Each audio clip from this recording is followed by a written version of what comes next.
All right, welcome to a Talking Football playoff mini recap. Bills 47, Patriots 17.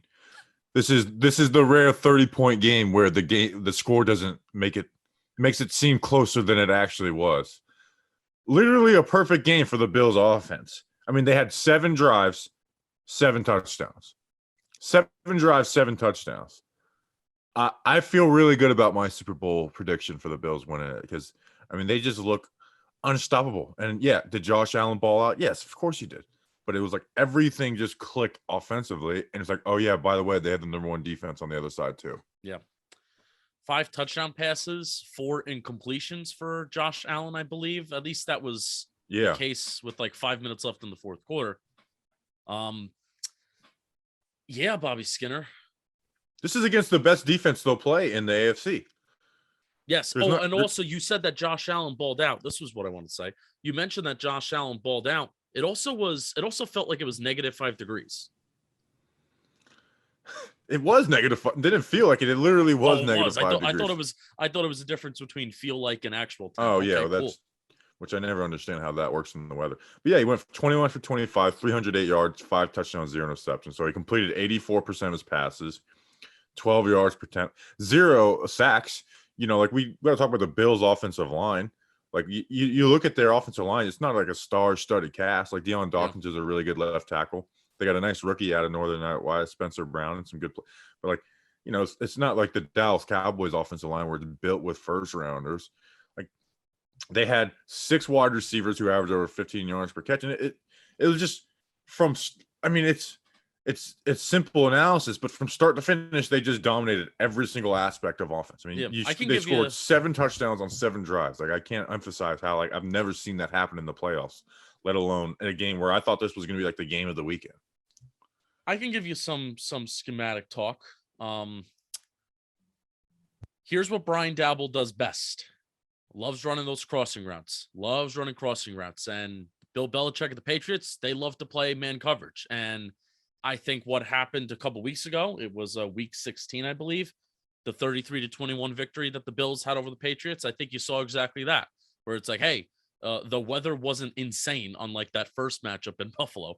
The weather wasn't insane, and you know, even the weather tonight, it didn't play an impact besides it being really, really cold. But Josh Allen was able to throw the ball across the yard, create those big plays, throw those crossing patterns, and then also just create vertical routes down the field. Stephon Diggs had a big play. Emmanuel Sanders capped it off towards the end of the game with the big streak that went to the end zone. But Josh Allen was late on both of those throws as well. Yeah, but like that's how open these guys were. That he was late on both. Now he's got a rocket arm to make up for it, where some other guys can't. But he was late on the Sanders and those Stephon Diggs throws on the sideline.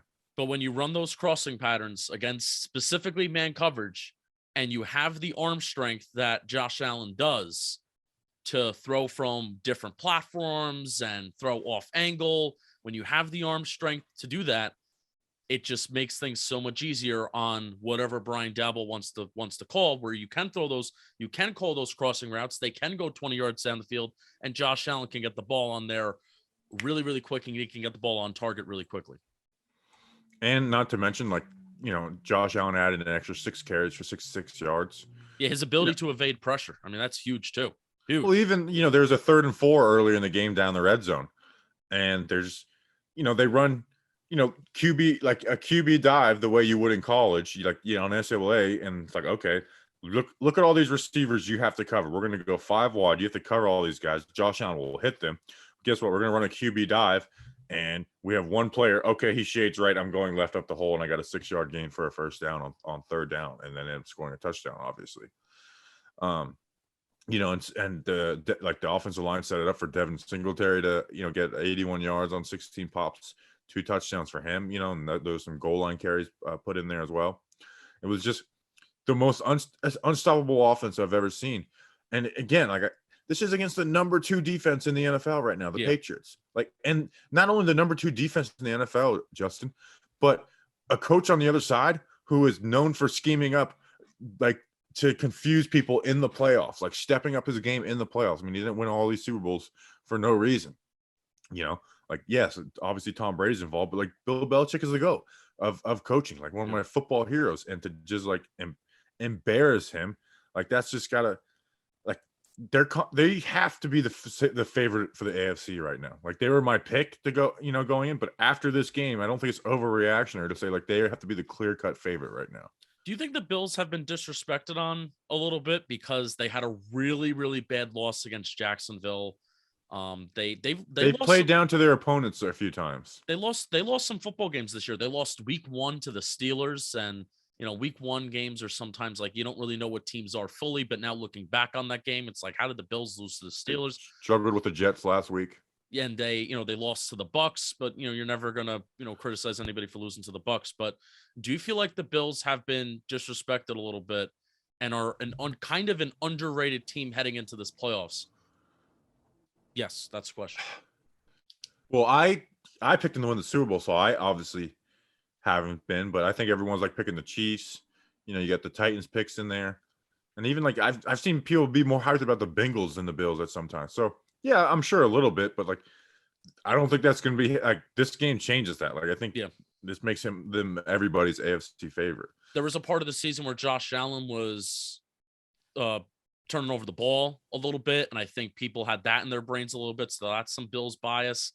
But when comparing this football team to the Bucks last year, because the Bucks went on and won the Super Bowl, right? It wasn't necessarily that, you have a good offense with really good weapons and you have Tom Brady that's slinging the ball across the yard, but it was that good defense that really drove them. And that Bucks defense last year was unquestionably and undoubtedly the best defense in the National Football League. And Bobby, I think it was 5 games this year where the Bills defense has allowed over 20 points. And I'm talking about there were 2 of those games that you can include, 3 games where it was 20 points, 21 points, and 23 points.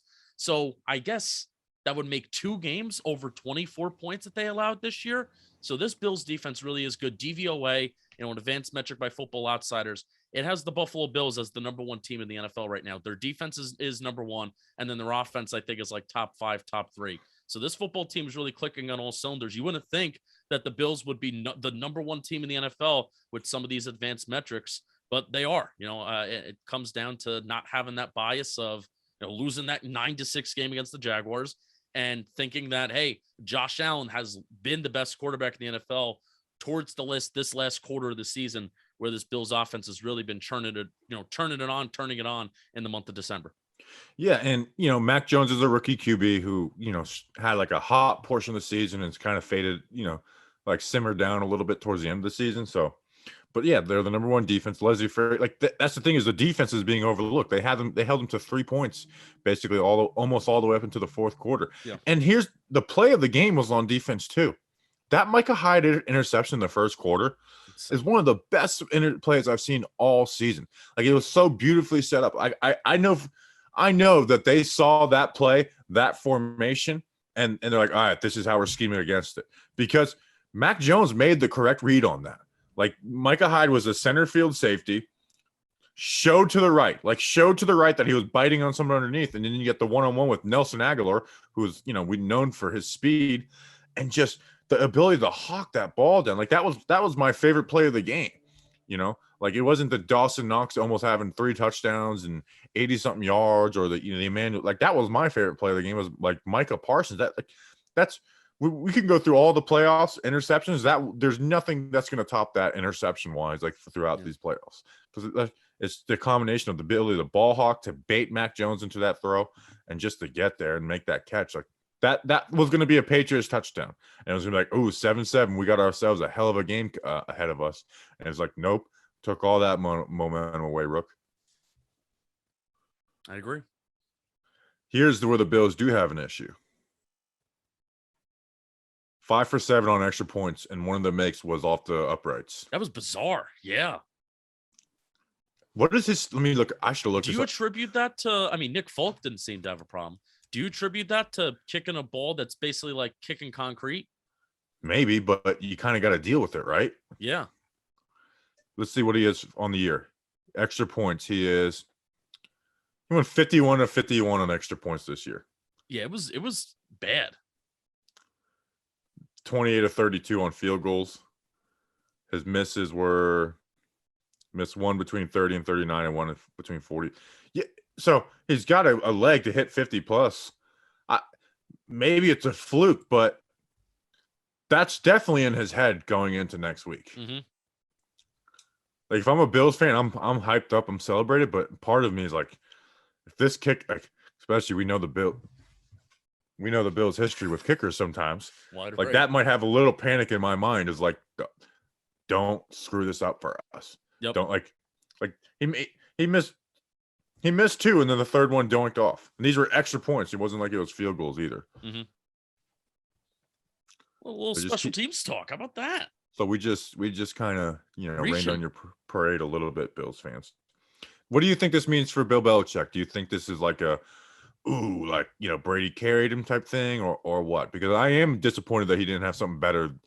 Like I wasn't expecting the Patriots to win this game, but to get scored on 7 out of 7 drives, that's a little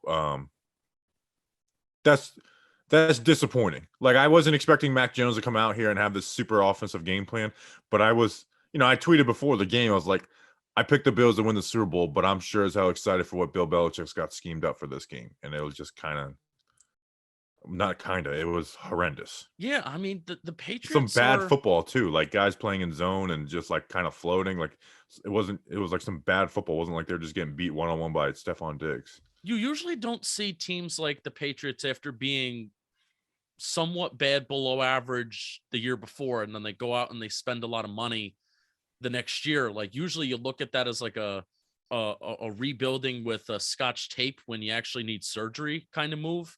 We'll see how it kind of works out for them next year, because other teams have, really nosedived worse after that. So I still view the Patriots season as a success, even with this game.